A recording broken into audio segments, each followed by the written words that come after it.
Hi guys, नमस्ते। कैसे हैं आप लोग। और आज की वीडियो में मैं बात करने वाली हूँ प्रेगनेंसी में नींद ज़्यादा, प्रेगनेंसी में नींद कम क्यों आता है, क्या कारण होता है नींद ज़्यादा आने का, नींद कम आने का। क्या आप इससे अंदाज़ा लगा सकते हैं कि आपके गर्भ में बेटा पल रहा है या फिर बेटी पल रही है। प्रेगनेंसी में बहुत सारे लक्षण आपको दिखाई देते हैं। जैसे जैसे आपकी प्रेगनेंसी आगे की तरफ बढ़ती है वैसे वैसे ही कभी आपको नींद ज़्यादा आ सकता है प्रेगनेंसी में, कभी नींद कम आता है। कि अगर आपकी गर्भ में लड़की पल रही है, आपने लड़की को कंसीव किया है, तो कहा जाता है आपको आपको नींद बहुत ज़्यादा आती है। ये कहा जाता है और ये देखा भी गया है। मेरी भी प्रेगनेंसी में मेरे साथ बहुत ज़्यादा मैच किया था। जब मैं प्रेग्नेंट थी तो जब मैंने बेबी गर्ल को कंसीव किया था, तो बेबी बॉय के मुकाबले मुझे बेबी गर्ल में फर्स्ट ट्राइमेस्टर में बहुत ज़्यादा नींद आता था। मतलब मैं दिन में सो जाती थी, रात को बहुत ज़्यादा नींद नहीं आता था, लेकिन दिन में मुझे अच्छा नींद आता था।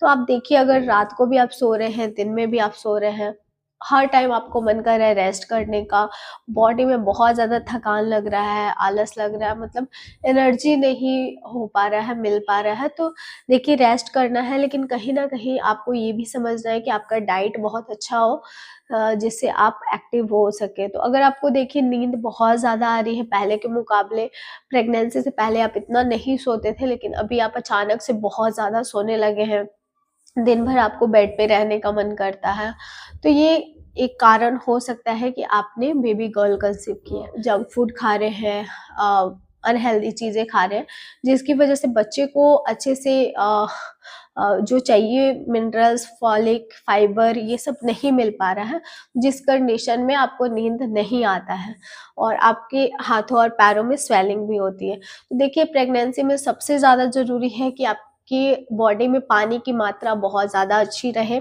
साथ ही साथ आप जो खा रहे हैं उसका न्यूट्रिशन बहुत अच्छे से आप लें, यानी कि साग सब्जी आप खाएँ, फल फ्रूट खाएँ, घर का खाना ज़्यादा खाएँ, विटामिन्स वाली चीज़ें ज़्यादा खाएँ। सबको पता है कि हेल्दी डाइट क्या होता है, घर का खाना सबको पता है कि हेल्दी होता है, लेकिन घर में भी जितना आप प्रोटीन वाली चीज़ें खाते हैं, उससे क्या होगा कि आपकी बॉडी में स्टैमिना बहुत अच्छा होगा। लेते हैं, यानी कि चावल रोटी बहुत ज़्यादा खा रहे हैं, 2-2 लोगों का खा रहे हैं, तो इससे क्या होगा कि आपकी भूख भी बढ़ेगी और साथ ही साथ आपकी एनर्जी बहुत ज़्यादा डाउन लगेगी और आपको बहुत ज़्यादा क्रेविंग होगी। तो ये अंतर होता है प्रोटीन। तो प्रोटीन की मात्रा आपको ज़्यादा लेना है।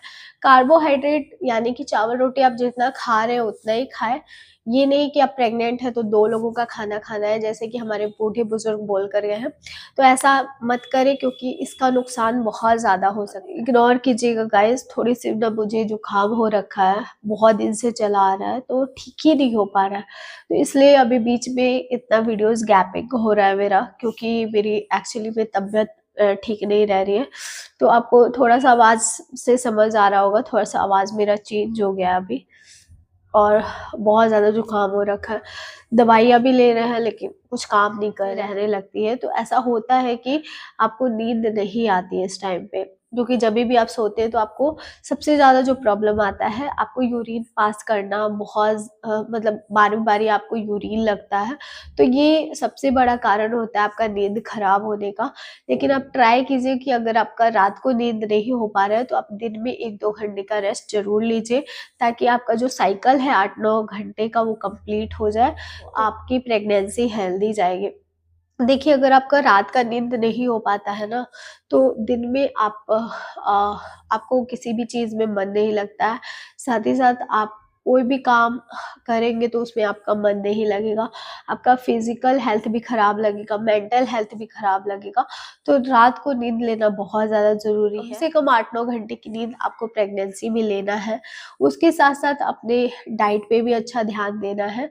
आपको हेल्दी चीज़ें, यानी कि फाइबर वाली चीज़ें ज़्यादा खाना है, बाहर की चीज़ें थोड़ा कम खाना है। चना, राजमा, दाल, ये सारी चीज़ें आपको ज़्यादा इंटेक करना है। आप सो रहे हैं तो पैरों के बीच में एक पिलो रख लें। आप मैटरनिटी पिलो भी ले सकते हैं। अगर आप नहीं लिए हैं, अगर आपको वेस्ट लगता है कि 1-2 महीने के लिए क्या ही पिलो लें, तो आप पैरों के बीच में एक पिलो रख सकते हैं, जिसकी वजह से आपको बहुत ज़्यादा आराम मिलेगा। जब एक पैर दूसरे पैर के ऊपर नहीं पड़ेगा तो आपको पेन्स भी कम होगा, साथ ही साथ नसों में खिंचाव भी कम होगा। तो ये सारी चीज़ें आप ध्यान रख के अपनी नींद को पूरा कर सकते हैं। आप कौन से ट्राइमेस्टर में, आपके साथ क्या प्रॉब्लम हो रहा है, ज़रूर बताइएगा नीचे comment box. Friends, I hope आपको आज की वीडियो बहुत ज़्यादा पसंद आई होगी। अगर हाँ, तो मेरे वीडियो को थम्स अप ज़रूर दीजिएगा। सब्सक्राइब कीजिए नीरू ब्यूटीफुल कॉर्नर को, और भी अच्छे और इंटरेस्टिंग वीडियो के लिए मुझे इंस्टाग्राम पे ज़रूर फॉलो करें। वहाँ पे मैं reels, fashion videos, life update डालती हूँ। मैं कहाँ जा रही हूँ, क्या कर रही हूँ, सारी चीज़ें मैं इंस्टा स्टोरी पे लगाती हूँ, तो प्लीज़ फॉलो करें। आपका कुछ क्वेरीज होगा तो ज़रूर लिखिएगा नीचे कमेंट बॉक्स में। तो चलिए फिर मिलते हैं एक नए और इंटरेस्टिंग वीडियो के साथ। तब तक के लिए बाय फ्रेंड्स।